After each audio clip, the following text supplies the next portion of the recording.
Hi hello welcome to జాటివి. ఉచిత కరెంటుకు కాంగ్రెస్ ఉరి. రైతు డిస్కం పేరిట ఉచిత కరెంటుకు కాంగ్రెస్ సర్కార్ ఉరివేసే కుట్రలు చేస్తుందని బీఆర్ఎస్ మాజీ మంత్రి సూర్యాపేట ఎమ్మెల్యే జగదీష్ రెడ్డి ఆరోపించారు.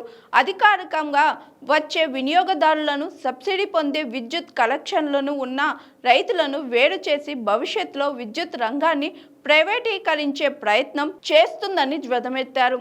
తెలంగాణ భవన్లో నకరేకల్కు చెందిన విద్యానేత కొమ్మబోయిన సైదులు ఆధ్వర్యంలో పెద్ద సంఖ్యలో విద్యార్థి నేతలు బీఆర్ఎస్ పార్టీలో చేరారు. వారికి జగదీష్ రెడ్డి గులాబీ కండువులు కప్పి సాధారణంగా పార్టీలోకి ఆహ్వానించారు. అనంతరం ఆయన మాట్లాడారు. పార్టీ అధినేత కేసీఆర్ ఆదేశాల మేరకు మాజీ మంత్రి నిరంజన్ రెడ్డితో కలిసి ఈఆర్పీ ప్రజా విచారణకు తాను హాజరై అభ్యంతరాలు నమోదు చేసినట్లు జగదీష్ రెడ్డి తెలిపారు. తిరిగి మళ్ళీ బీఆర్ఎస్పీలో చేరుతున్న సందర్భంగా ఏర్పాటు చేసిన ఈ కార్యక్రమానికి అధ్యక్షత వహిస్తున్న మిత్రులు, ఉద్యమ సహచరుడు బీఆర్ఎస్పీ రాష్ట్ర అధ్యక్షులు గెల్లి శ్రీనివాస యాదవ్ గారు, వేదికపై ఉన్న పెద్దలు భాస్కరరావు గారు, చెరుకు సుధాకర్ అన్న గారు, రాకేష్ గారు, అదేవిధంగా విద్యార్థి విభాగం మిత్రులు, నల్గొండ జిల్లా నాయకులు కార్యక్రమంలో పాల్గొన్న ఈరోజు బీఆర్ఎస్పీలో జాయిన్ కావడానికి మళ్ళీ తిరిగి వచ్చిన మిత్రులందరికీ, మీడియా మిత్రులందరికీ నా నమస్కారాలు. స్వాగతం మన సైదులకు, అదేవిధంగా తనతో వచ్చిన మిత్రులందరికీ కూడా స్వాగతం తెలియజేస్తూ, ఈరోజు సైదులు 2-3 మంచి విషయాలు చెప్పాడు. విద్యార్థులు కేవలం ఏదో చదువుకోవడానికి పుస్తకాల పురుగులుగా మాత్రమే ఉండాలనే భావన సరైనది కాదు. సమాజాన్ని చదవాల్సిన బాధ్యత విద్యార్థులపైనే ఉంటుంది. విద్యార్థులు కానీ సమాజ గమనాన్ని నడపాల్సిన అవసరం ఉంటుంది. మనం ప్రపంచవ్యాప్తంగా దేశవ్యాప్తంగా ఇచ్చిన 24 గంటల కరెంటును చేత కావట్లేదు. కేసీఆర్ ఇచ్చిన మంచి ఇళ్ళని ఇవ్వడం చేత కావట్లేదు. కేసీఆర్ ఇచ్చిన పథకాలను ఏది కొనసాగించడం చేత కావట్లేదు. పైగా ప్రతి క్షణం రైతుల్ని అబద్ధాలు చెప్తూ మోసం చేసి ఎట్లా దుర్మార్గంగా పరిపాలన చేస్తున్నారో మనం చూస్తున్నాం. ఇవాళ చివరికి రైతులకు ఊరేసే పరిస్థితి తీసుకొచ్చిండ్రు ఉచిత విద్యుత్కు. ఇప్పుడే మేము అక్కడికి వెళ్ళొస్తున్నాం. వాస్తవానికి ఈ కార్యక్రమానికి కేటీఆర్ గారు రావాల్సి ఉండే, కేటీఆర్ గారి నాయకత్వంలోనే సైకిల్ జాయినింగ్ జరగాల్సి ఉండే, అక్కడ కూడా వెళ్ళాల్సి ఉండే. కేటీఆర్ గారు ఏదైతే రాష్ట్ర ప్రభుత్వం దుర్మార్గంగా ఇంకొక విద్యుత్ కొత్త డిస్కామ్ను తీసుకొస్తుందో దానికి వ్యతిరేకంగా దాన్ని ఆమోదించొద్దు అని చెప్పి ఈఆర్సీకి చెప్పడానికి పార్టీ తరఫున రాష్ట్ర వర్కింగ్ ప్రెసిడెంట్ కేటీఆర్ గారి హాజరు కావాల్సి ఉండే. కానీ సిరిసిల్లలో మన సీనియర్ నాయకురాలు స్థానిక కౌన్సిలర్ చనిపోవడం వల్ల అకస్మాత్తుగా వారు అక్కడికి వెళ్ళాల్సి వచ్చింది. ఇవాళ అక్కడికి వెళ్తే మాట్లాడితే చాలా ఆశ్చర్యంగా ఉంది. ప్రభుత్వం ఉచిత విద్యుత్తును ఎత్తేయడానికి బలవంతంగా రైతుల మోటార్ల దగ్గరనే మీటర్లు పెట్టి ముక్కు పిండి వసూలు చేయడానికి కావలసిన ఒక దుర్మార్గమైన కుట్రకు తెరలేపి ఇవాళ ఒక డిస్కమ్ను ప్రారంభం చేస్తున్నారు. అసలు ఎందుకు, దానికి కారణం ఏంటి అని అంటే ఎవరికి చెప్పలేకపోతున్నాడు. పాపం అధికారుల్ని బలి చేస్తున్నారు. అధికారులు వచ్చి వివరించాలి ప్రభుత్వ ఉద్దేశం ఏంది అని. పాపం ఆయన వచ్చి ఏం చెప్తాడు, ఏం చెప్తున్నావు అంటే తాడిచెట్టు ఎందుకు ఎక్కినావు అంటే సల్ల కొరకు ఎక్కినా అని చెప్పాడు. సల్ల తాడిచెట్టు మీద ఎందుకు ఉంటుందా, కళ్ళు ఉంటుంది కదా ఆడ అంటే ఏమో సల్ల ఉంటుంది అనుకుని ఎక్కినా అని మాట్లాడుతున్నాడు వచ్చి. ఏం చెప్తారు, కారణం ఏంది? రైతులు దొంగతనం చేస్తున్నారు, లెక్క కరెక్ట్ దొరుకుతలేదు, అందుకనే దానికి ఒక సపరేట్ డిస్కమ్ పెట్టి లెక్క తీస్తాము అంటారు. అసలు ఆశ్చర్యం ఏంటంటే రైతుకు దొంగతనం చేసి అక్కడే ఉంది, కేసీఆర్ ఫ్రీగా ఇచ్చే ఏడబడితే ఆడ పెట్టుకోపోండి, మోటార్ మిమ్మల్ని అడిగేటోడు పీకటోడు వెళ్ళాడు పోమని రైతులకు చెప్పాయి. ఇక కొత్తగా ఇప్పుడు రైతుకు దొంగతనం చేసి అక్కరేంది, బిల్లు కట్టేటోడు దొంగతనం చేస్తాడు.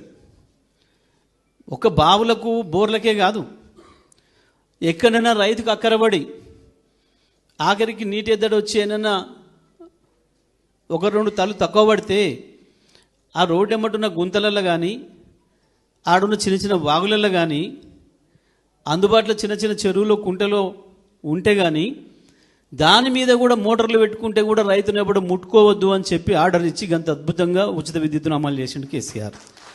వరుసగా 5 సంవత్సరాలు ఒక్క నిమిషం కరెంటు పోకుండా, ఒక మోటార్ కాలకుండా, ఒక ట్రాన్స్ఫార్మర్ పెళ్ళిపోకుండా బ్రహ్మాండమైన కరెంట్ నుంచి. సరే వీళ్ళు వచ్చి ఏం మాట్లాడిర్రు?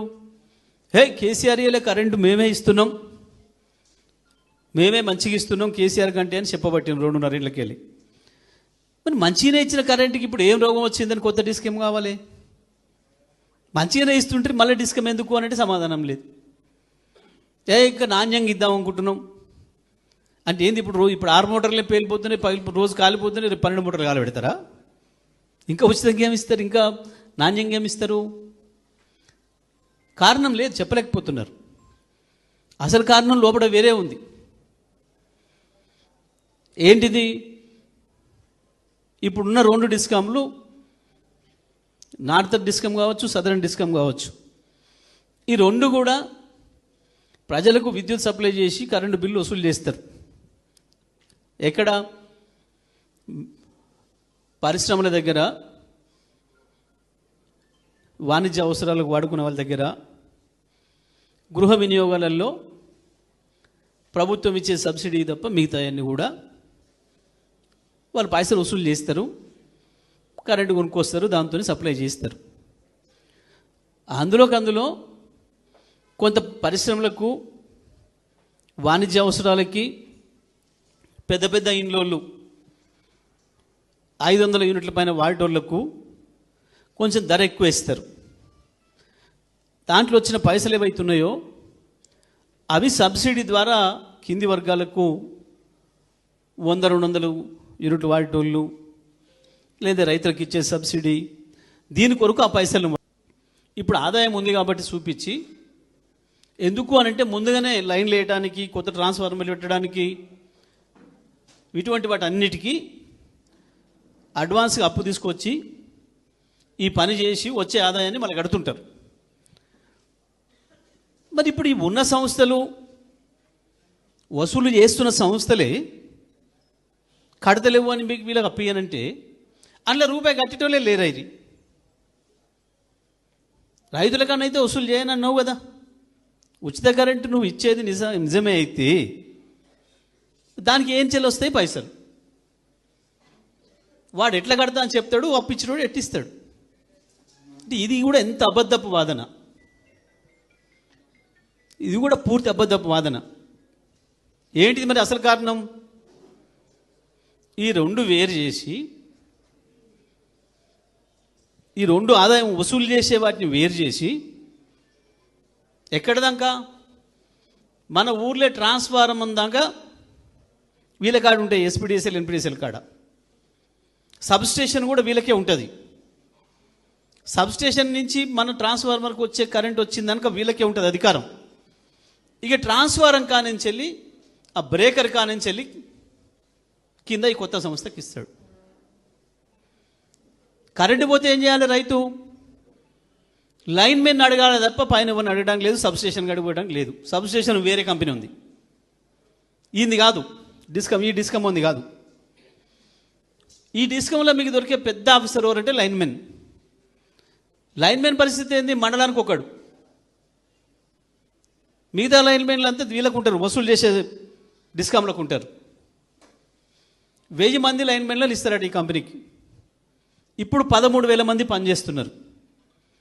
13,000 మంది 550 మండలాల్లో ఇప్పుడు పనిచేస్తేనే ఇంకా అక్కడక్కడ ఇబ్బంది అవుతుంటుంది, అందుబాటులో దొరకడు. ఒకసారి ఏడున్నావు అంటే పలానా కాడు ఉన్నా అంటాడు, పలానా నర్సయ్య బాయ్ కాడు ఉన్నా, పలానా వెంకరెడ్డి బాయ్ కాడు ఉన్నా అంటాడు.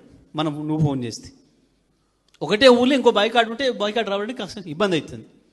కానీ వీళ్ళందరినీ పాత కంపెనీలకు ఉంచి అందులోకెళ్ళి వస్తున్నలో 1000 మందిని తీసుకొని ఈ కంపెనీకి ఇస్తాడు. ఈ కంపెనీ కన్జ్యూమర్లు ఎంతమంది? 30 లక్షల మంది కన్జ్యూమర్లు,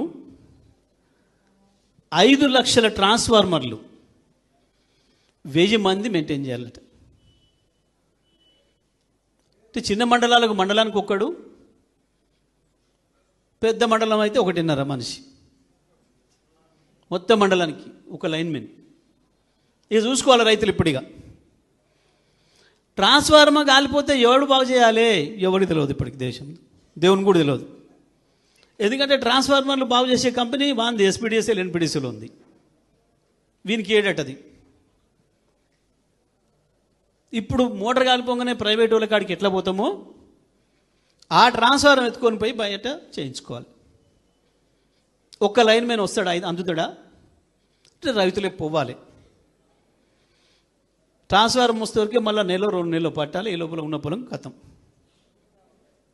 ఇది కొత్త డిస్కమ్. నేను చెప్పేది అబద్ధం కాదు, వాళ్ళు రాసి ఇచ్చిందే. రైతులకు తెలవాలి. మీ అందరూ కూడా 99% మంది గ్రామీణ ప్రాంతం నుంచి వచ్చిన వాళ్ళే, అందరికీ వ్యవసాయం ఉన్నవాళ్ళే, రైతుల పిల్లలే, రైతు కూలీల పిల్లలే. కాబట్టి అందరికీ విషయం అర్థం కావాలి. ఇది ఊరూర చెప్పాలి రైతాంగానికి. చేసి చివరికి ఏంది, ఈ 2 పాలిచ్చే ఆవులు